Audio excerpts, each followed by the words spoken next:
Interesting about this story, however, is the origin of this story and the way it appears in the Quran. When I communicated more with Christians, it surprised me that Christians have no idea about this story. Upon further research, I found out that this is a story, a tale that Christians apparently used to tell, and that Islam seemingly adopted this story in a very vague and weird way from some Christians. We find the first written record of this story in the 5th century, written by a Syrian bishop known as Jacob of Saruk. The story appears in some other sources throughout history, especially popularly in the writings of Jacobus the Voragine.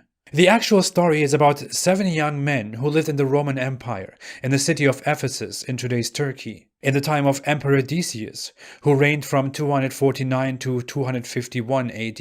This historically corresponds with what is now known as the Decian persecution. When Decius became emperor, he issued an edict ordering everyone in the empire to make a sacrifice to the Roman gods in order to legitimize his rule. Although Jews, for example, were exempt from this, Christians were not, because they weren't yet recognized as a religion. They were often regular Romans. So their refusal to make a sacrifice was seen as an act of disobedience and a threat to the unity of the Roman Empire. Pope Fabian, who was the bishop of the time, was arrested for his refusal and died in prison. This brief period of intolerance and persecution was remembered among Christians for centuries. According to the story, these 7 men who lived in Ephesus at that time refused to make a sacrifice and fled the city. They then stayed in a nearby cave. The Emperor Decius, who happened to be in Ephesus at the time, thought about what to do to those 7 men. So he decided to shut the entrance of the cave and to let them starve to death. It is highly dubious to me that the emperor himself would deal so specifically with these men, but that's just me. From there, the story goes a few centuries into the future, to the time of Emperor Theodosius II, who ruled the empire from 408 to 450 AD. Theodosius was a Christian, and by that time the empire had officially converted to Christianity. In Ephesus, Turkey, and there are inscriptions and some objects in honor of the 7 sleepers, but of course no actual trace of them. Ironically, Muslims believe that all of this didn't take place in Ephesus, but rather somewhere in the Middle East. Early Muslim scholars claimed this was in Jordan, and guess what? There is a cave that Muslims are also sure is the cave in question. It has objects and inscriptions. Muslims perfectly recreated the cave. So it's actually easy to do. And of course Muslims think it was a cave in Jordan because that is closer to Arabia, whereas the cave in Ephesus is closer to Constantinople, the Roman Empire. Then there is a number of other caves in Turkey that are also claimed to be the cave and have objects. All of this just really looks like a legend with no truth. Also, if this huge miracle had indeed happened and even been witnessed by the Emperor Theodosius II himself, it would surely have been found among the historical records of the Roman Empire and among other important historical documents, instead of written down by some Syrian bishop who wrote this legend very poetically, which is typical of fantastical tales in Middle Eastern cultures. On top of that, Jacob of Saruk, the Syrian bishop who recorded this story, was born decades after these events supposedly happened. This story did apparently become widely known among Christians in the empire, but seemingly it only spread due to hearsay and these poems and legends. We have no other source besides that. What is very confusing and curious is that according to the original story by Jacob of Saruk, the men slept for 372 years. Yet only 150 to 200 years passed between Decius and Theodosius II. Other sources that adopted this story, such as Jacobus de Voragine, also point out that this detail makes no sense. It looks like the original author of the story didn't know the time frame between Theodosius II and Decius. All in all, this looks like a legend, like a folk tale, that Protestant Christians largely disregarded as an old legend that doesn't very well unite with Christianity and reality. Coming to Islam, this gets very bad for Islam. What seems to have happened here, why the Quran adopted this story, is that Christians in Muhammad's environment probably told Muhammad about this story. The Christians who told Muhammad about the 7 sleepers apparently didn't know about the number of the young men, which is why the Quran says that they were 3 or 5 or 7, and they had a dog. Suddenly there is a dog. And that Allah knows best about their number, and few people know. For some interesting reason, the all-knowing Allah doesn't tell us about the exact number of the people, despite the fact that the written sources clearly say they were 7. But those people who talked to Muhammad probably didn't know. It just looks like someone has just heard this story, with conflicting numbers, and that someone is not really sure what to say about it. Why doesn't Allah just tell us the number? We find the number in secondary sources. One of the most earliest criticisms against Islam was the claim that the Prophet Muhammad copied of Jewish and Christian sources or other people, or tales of the ancients, as the Quran says. Now, refuting the claim that the Quran plagiarized or copied off Jewish or Christian sources, see Islamic-awareness.org, cited below. I'm going to be leaving the website below, where they go into, where they talk about the sources, the so-called sources of Islam. They either demonstrate that the source postdates Islam. In other words, it came after the death of the Prophet Muhammad, like many years after the death of Prophet Muhammad, or the source actually, the Quran and the source, the Jewish and Christian source, apocryphal source, doesn't actually, they actually say different things.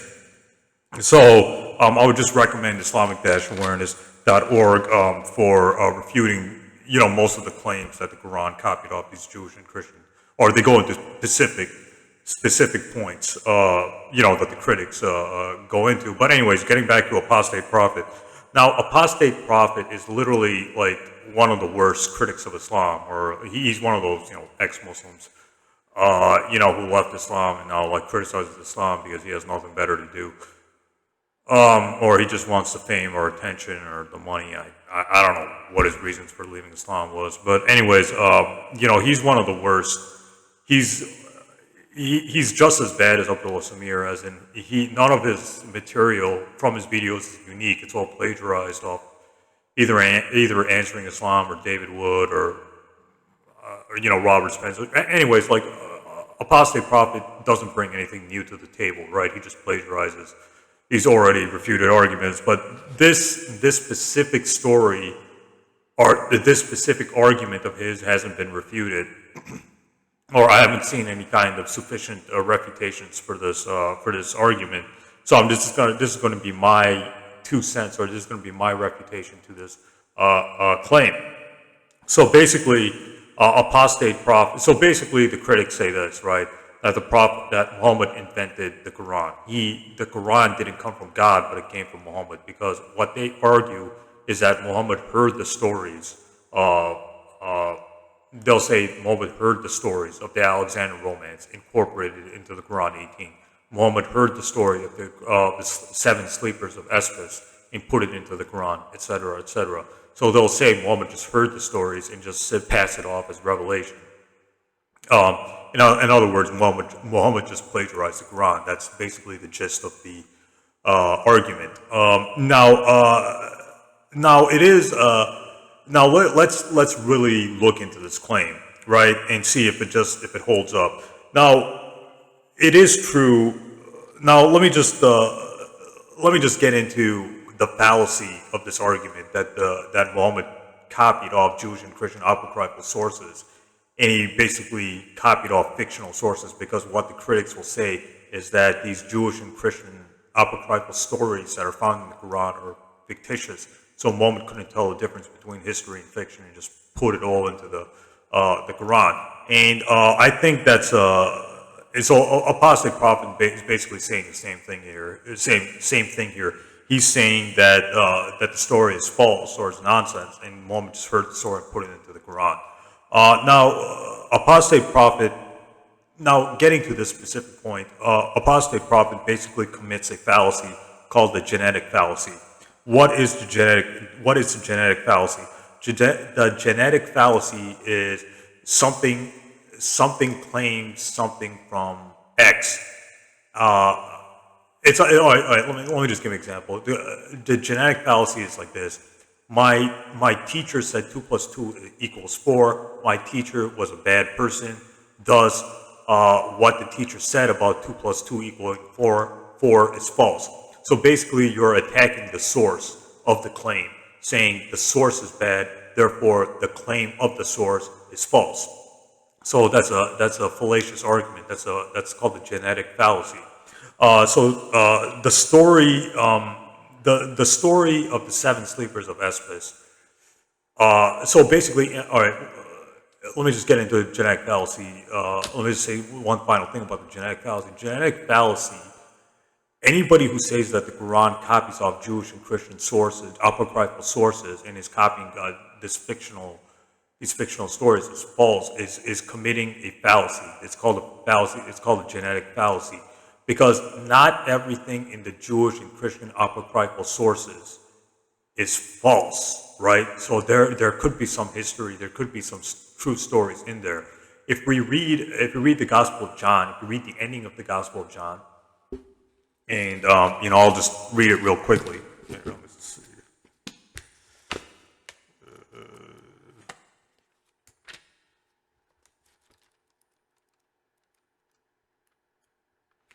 All right, so if you read the ending of the Gospel of John chapter 21, verses 25, it says, Jesus did many other things as well. If every one of them were written down, I suppose not even the whole world would have room for the books that would be written. So, according to the Gospel of John, Jesus did many miracles and many other things that aren't recorded in the Gospels, aren't recorded in the canonical Gospels, Matthew, Mark, Luke, and John. So it's possible that Jesus spoke as a baby, and this story didn't find its way into the canonical Gospels, but they found their way into, the apocryphal Gospel, the first infancy Gospel of Thomas. It's possible Jesus made a clay bird and it didn't find its way into the New Testament, but it found its way into the apocryphal Gospel of et cetera, the infancy Gospel of Thomas, or the first infancy Gospel, et cetera, et cetera. It's very possible that the stories of the Virgin Mary, which we find in the Quran and we don't find in the New Testament, were true stories, but whoever wrote the New Testament didn't know of the story or didn't hear of the story. So it's very possible. Another problem with that claim, that the apocryphal sources that we find in the Quran is coming from fictional sources, is if we read the New Testament, right? If we read Jude 1, well, let me just say one example to save time. Jude, the Epistle of Jude quotes apocryphal or Jewish Old Testament apocryphal sources. In other words, Jude copies stories not found in the Old Testament, but found in the Old Testament apocryphal. And according to this Bible, this is the Bible I always use, is the Archaeological Study Bible, New International Version, not some anti-supernatural liberal Bible. Anyways, this was edited by Jewish and Christian editors. But anyways, if we read on page 2041, it says that it is possible that through God's providence, some pseudographica or apocryphal sources have preserved some genuine traditions that Jude was able to discern the true from the false. So basically, it's this Bible, or the editors or the commentators on this Bible is saying that some of the Jewish apocryphal sources do have preserved some true or genuine traditions or stories. So not everything in the Christian or not everything in the Jewish and Christian apocryphal sources can be dismissed as fictional or false. It's possible that the Quran is confirming true stories found in the Jewish and Christian apocryphal sources that didn't find their way into the canonical Old Testament and New Testament. Because one of the functions of the Quran is to confirm true stories that came before. See the Quran chapter 5 verse 48. So that refutes that whole claim that the Quran's copying fictional stories from these Jewish and apocryphal sources.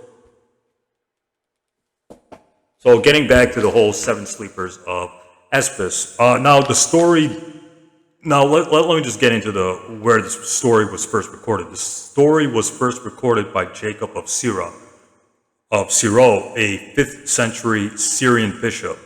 But the story actually does have a Greek source that's now lost. So the Syrian bishop copied off a Greek source that isn't with us today. So there is a historical core to it that was Jacob of Syro's source. So basically, the apostate prophet or apostate whatever you want to call it, cringe prophet, whatever. He says that the story is false, and the author of the Quran, which he thinks is Muhammad, copied a fictional story.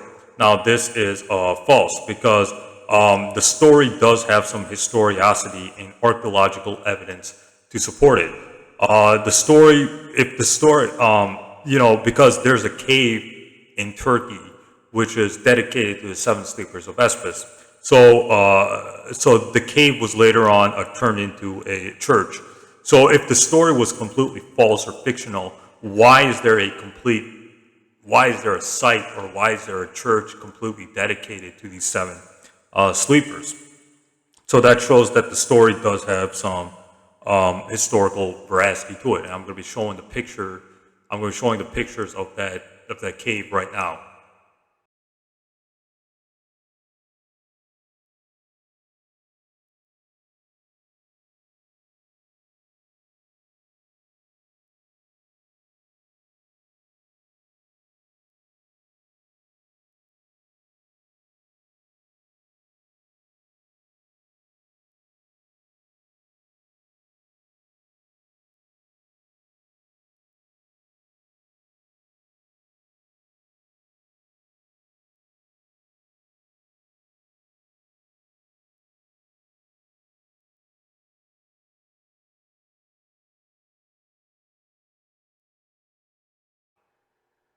So according to Apostate Prophet's own sources, like the Jacob of Sirah, there was a dispute as to how long the 7 sleepers slept for, and the Quran confirms their number to 309 years, or the Quran says 309 years. Quran chapter 18, verse 26. God says what He's the only one who knows how long they slept for. So basically, before the Prophet Muhammad's time, before Muhammad was even born, the story was circulating outside of Arabia. It was circulating in Turkey, Syria, Rome, etc. So that story was circulating outside of Arabia. So in order to successfully prove that Muhammad copied the story, the critic would have to show that the story was circulating in Arabia, in Arabic, in Mecca. So that's impossible to prove.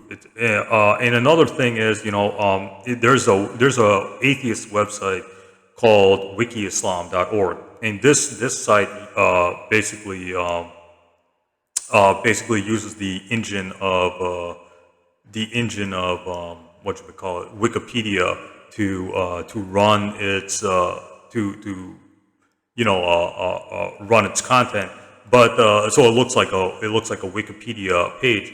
But in that same website, it says even these critics admit that it's impossible to know where Muhammad got the story of the 7 sleepers. So even they don't know where Muhammad. They even admit that it's impossible to know where Muhammad got the story of the 7 sleepers of Ephesus, and this is a atheist website. This is not a Muslim website, etc.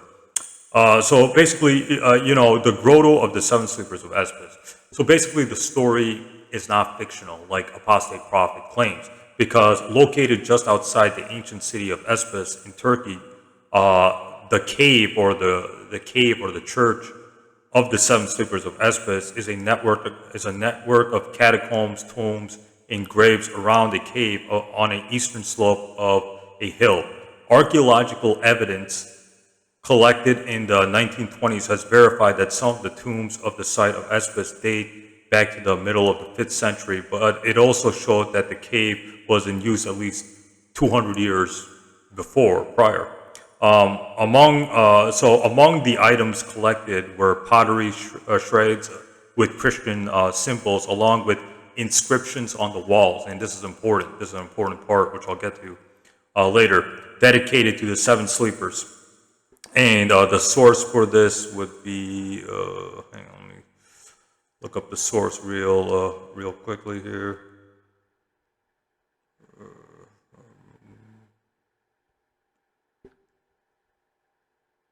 So the source of this would be Stephen of Ephesus and the Legend of the Seven Sleepers in Patristic Studies, Biblioteca, 1953. And I'll be leaving all my references below and in the bibliography at the end of this video. So the story does have some historical veracity to it, because there's a site dedicated to the seven sleepers. So what else did the Apostate Prophet say? So basically, Apostate Prophet has failed to show that the specific story of the seven sleepers of Ephesus was circulating in Arabia, in Arabic, in Makkah. Unless he does that, he has no grounds to point the finger at it or accuse the Quran of plagiarizing the story. And then he says that why would the seven sleepers go to the city when they knew their life was in danger? Well, if you read the Quran, chapter 18, verse 19, it says that the youth were aware of going back to the city. So if you read the Quran, chapter 18, verse 19, it says that the youths say that they should be cautious once they go back to the city. So the author of the Quran knew that there was some danger going. The author of the Quran was telling the story, knew that the youths should be cautious when going back to the city. As for the author of the Quran not knowing the exact number of the sleepers, well, if you read the Quran chapter 18, verse 20, so basically Apostate Prophet said that the Prophet Muhammad heard the story of the seven sleepers and he didn't know what to make of it. There was a dispute. So basically the Apostate Prophet said that the Prophet Muhammad didn't know the exact number of the seven sleepers, because the Christians Muhammad heard it from didn't know either. So that's why the Quran is not clear as to what the exact number of the seven sleepers were. So the Quran was talking about the dispute amongst the people on the number of the sleepers. The Quran was correcting them in their dispute. The people of Arabia and outside of Arabia were disputing the number of the seven sleepers of the cave. The Quran corrects them, and this is the important part that the Apostle Prophet didn't say. The Quran corrects them by confirming there was seven in a dog. If you read the Quran chapter 18, verse 22, it says, notice how the Quran says that the ones that say there were seven in a dog are excluded in the ones that are disputing. So the point is the point of the Quran was don't ask unnecessary questions, right? So in the Quran chapter 18, verse 22, it seems to confirm that there were seven sleepers and a dog with them. And let's read the Quranic verse right now. So I'm going to be reading from the Study Quran. All right, so let's read the Quran chapter 18, verse 22, and I'll illustrate exactly what I'm talking about here. Or I'll illustrate how the Quran doesn't err in the amount of, or it doesn't err when it talks about the number of the seven of the sleepers.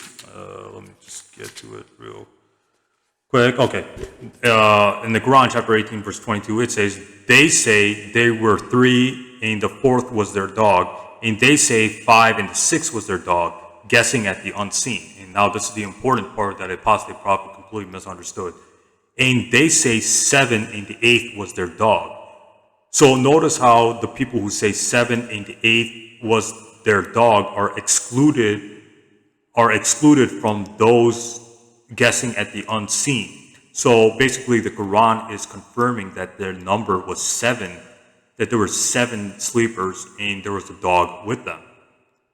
The Quran says, further says, say, my Lord knows best their number. None know them save a few. So dispute not concerning them, save with a clear argument, nor consult any of them about them. So basically, the Quran seems to be confirming that there were 7 sleepers in a dog, because those seven sleepers are excluded from those guessing at the unseen. People saying that there were 3, 4, 5, 6, etc. So the Quran is confirming that the number was 7 in a dog.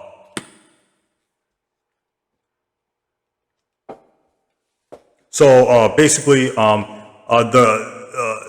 the Quran is basically confirming that there were 7 sleepers, and it adds a dog with them. So according to so what about the amount of time they slept for? The sentence is connected with the theme preceding the parenthetical clause like this. Some people will say there were 3. Some people, hang on. Oh, okay. And some people will say that they remained in the cave for 300 years, and others would add nine more years to the reckoning of the period in the Quran, chapter 18, verse 23 to 24. I'm of the opinion that the number 300 or 309 has not been. So the author of the Quran is not saying that the 7 sleepers slept for 300 or 309 years, because this is not stated by the author of the Quran or Allah, but Allah has cited these as sayings of the people. This opinion is based on the succeeding statement. Allah knows best about the period of their stay there. If their number of years given, the number of years given in the Quran chapter 18 verse 25 had been from Allah, this succeeding sentence would have been meaningless. So basically, the Quran chapter 18 verse 25 is saying that the people were saying was 300 years or 309 years, but the author of the Quran, Allah, himself is not saying this. So the author of the Quran, which would be Allah, has cited that these were the sayings of the people. This opinion is based on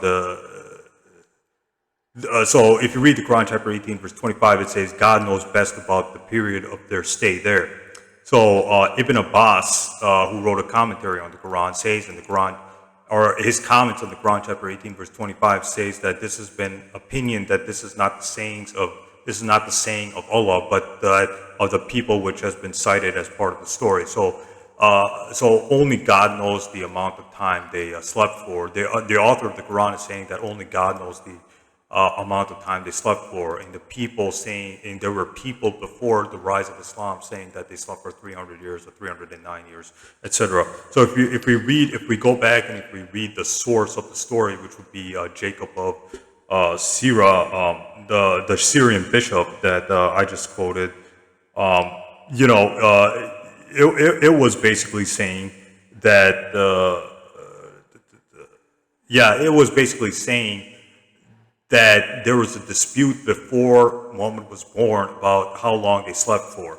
And this is found in Jacobus the Voragine, anti-bishop of Genoa, 1275, first edition, 7 sleepers. Get the Golden Legend of volume 6. And I'll be leaving everything below. So if you read the 7 sleep, if we read what he has to say about the 7 sleepers, what that Syrian bishop was writing about was that there was a dispute during his time about how long the 7 sleepers slept for, and the Quran is correcting them, saying that they don't know what they're talking about. Only God knows the number. So the Quran, so no problem with the Quran there. Then Apostate Prophet says, well, the main characters of the story are Christians. So why would the author of the Quran be praising these Christians when the Quran later on condemns the Christians for believing false things, that Jesus is God and the Trinity and all that? Well, this story happened before Muhammad was. This story happened before the rise of Islam.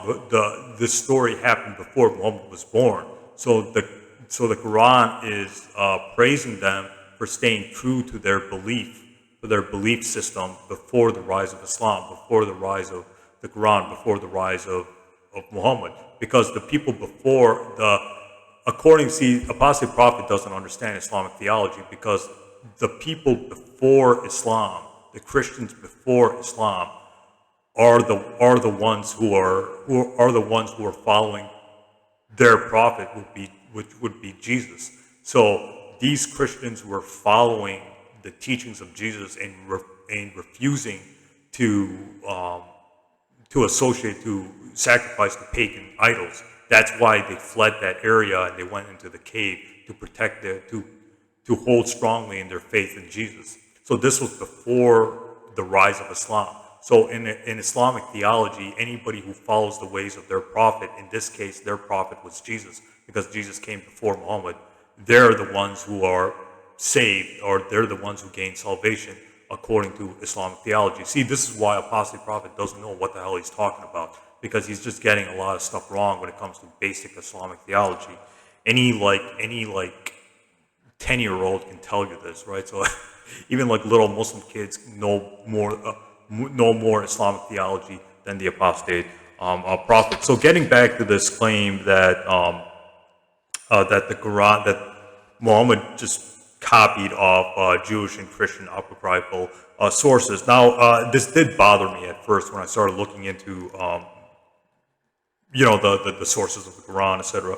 So this did bother me at first, that the Quran was having stories not found in the canonical Bible, but found in these Jewish and Christian apocryphal sources. But the more I read the Quran, the more I realized that the author of the Quran is basically defending the Prophet Muhammad from this accusation, because this was one of the first accusations against Islam, that the Prophet Muhammad was plagiarizing stories from those around him.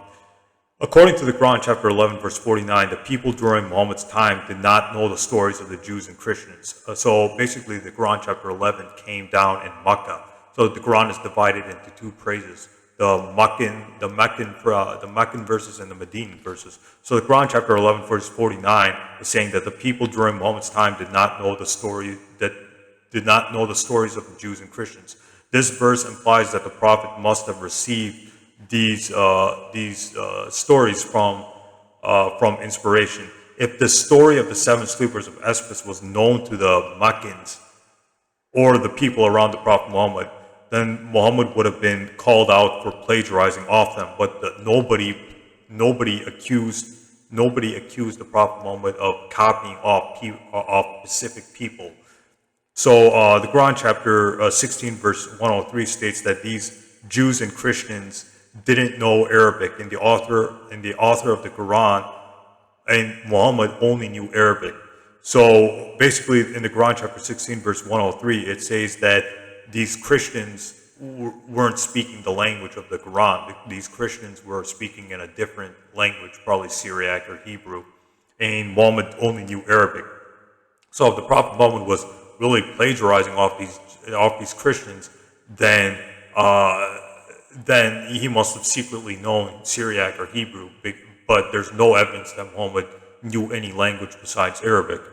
So Prophet Muhammad only knew Arabic. He couldn't have learned it from the Christians around him, because the Christians around him were speaking a different language, according to Quran chapter 16, verse 103. Also, just because the Quran mentions stories found in Jewish and Christian apocryphal sources, that doesn't mean the author of the Quran copied fictional or fictional stories, as I just said. It could mean that these are true stories and the Quran came to confirm their authenticity. So basically, this is just a huge fallacy. Apostate Prophet doesn't know anything about logic and reasoning, etc. This whole claim is a fallacious argument. This is called a genetic fallacy. This claim comes from this source. This source is evil or false. This source is bad. Therefore, what the source says is everything the source says is false. That's a fallacious argument. That's called a genetic fallacy. So don't give me these fallacious arguments when criticizing Islam or Muhammad or the Quran.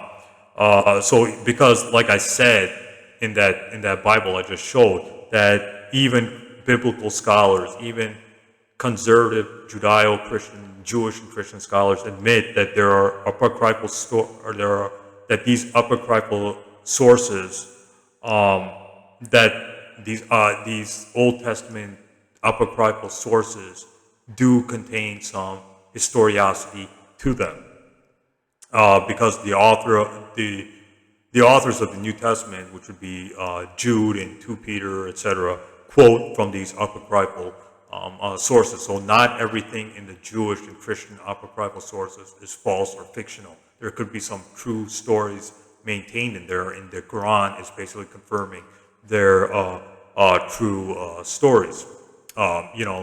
Because like I said about the Gospel of John, the ending of the Gospel of John, where Jesus did many miracles, and some of them were recorded and some of them weren't. So it's possible that Jesus spoke as a baby, and this story didn't find its way into the canonical Gospels, but somehow they found their way, somehow as oral stories, they found their way into these Gnostic or these Christian apocryphal stories, and the Quran is confirming them. That's certainly possible. That's not impossible. So basically, this is just my 2 cents about this whole claim that the author of the Quran copied a fictional story from this fictional story, the fictional story of the Seven Sleepers of Ephesus. The Seven Sleepers of Ephesus story does have some historicity to it, because we know the location of the cave. Oh yeah, right, about the inscription. So basically, the whole miracle of this is that the author of the Quran is describing the cave or the church in a very accurate way, because the Quran is talking, if we read the Quran, chapter 18, it's talking about, like, there were inscriptions about the seven sleepers. Now, how would a man living in the desert in Mecca know about a cave thousands of miles away from him, know the exact details of the cave? Like, for example, the history of the cave, that there was a church built on top of the cave to honor the seven sleepers. There's inscriptions about them. How would the author of the Quran know that without actually going to the site, without physically going to the site? Keep in mind, Turkey at that time was under the control of the Romans, so the Arabs had no access to that place. They couldn't get into that place because it was controlled by the Romans. So how would the author of the Quran be able to describe the grotto of the seven sleepers of Ephesus, the cave or the church of the seven sleepers of Ephesus?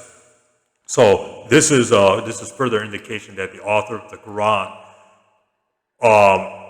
the author of the Quran couldn't have been Muhammad, because the author of the Quran is describing the cave or the church in very accurate details. So Muhammad never went to Turkey, he never saw the cave, he never saw the church, and the people associated with Muhammad also did not have access to the cave, because keep in mind, it was under Roman control. So the Romans would not allow these Arabs to be, so they wouldn't allow nomads to go inside to look at that cave or that church or that building. So this is further confirmation that the author of the Quran could not have been Muhammad, because the author of the Quran had no access to that, or Muhammad had no access to that cave. He didn't know what was inside the cave, the inscription, the history of that cave, the fact that there was a church built on top of that cave, as the story states, etc., etc.